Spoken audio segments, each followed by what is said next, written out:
चीनी साइंसदान कमाल कर रहे हैं। रिपोर्ट से कब, कहां और कौन इंसानी बच्चा पैदा करने वाला है, इस पर कितने अखराजात आएंगे, आइए हम आपको बताते हैं इस वीडियो में। वर्ल्ड रिपोर्ट कॉन्फ्रेंस बीजिंग 2025, जहां दुनिया भर के साइंसदान जमा थे, स्टेज पर खड़े एक चीनी इंजीनियर जियांग जी फोंग ने कहा कि हमने एक ऐसा मसनूई रहम तैयार कर लिया है जो इंसान के बगैर इंसान पैदा कर सकता है। दोस्तों, ये ऐलान जैसे बिजली बनकर गिरा और यूं लगने लगा कि जिंदगी की तारीफ भी बदलने वाली है। उसने बताया कि क्या टेक्नोलॉजी ने ऐसा आर्टिफिशियल वूम बना लिया है जो इंसानी हमल के तमाम मराहिल मशीनी तौर पर पूरा कर सकता है। यानी अब माँ एक रोबोट हो सकती है और बच्चा इंसान।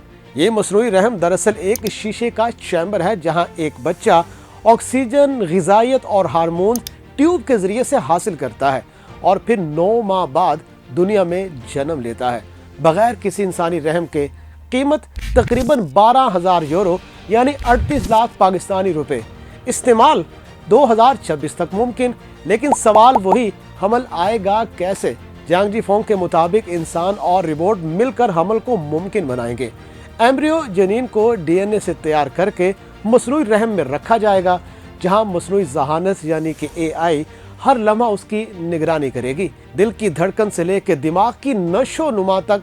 मगर हर इजाद रोशनी नहीं लाती। माहिरीन अखलाकियात खबरदार कर रहे हैं, ये साइंसी नहीं अखलाकी चैलेंज है। मसनूई रहम इंसानी लम्स, एहसास और माँ की मोहब्बत को कभी नकल नहीं कर सकता।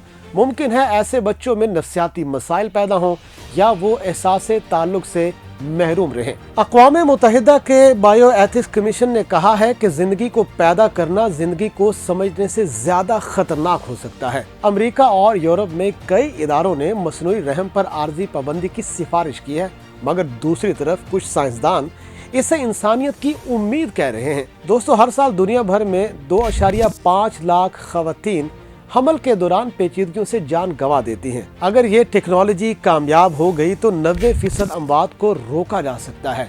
ये उन लाखों जोड़ों के लिए मुआवजा बन सकती है जो कुदरती तौर पर वालिदैन नहीं बन सकते। लेकिन आखिर में सवाल वही है, जब रोबोट माँ बनेगी तो इंसानियत कहाँ खड़ी होगी?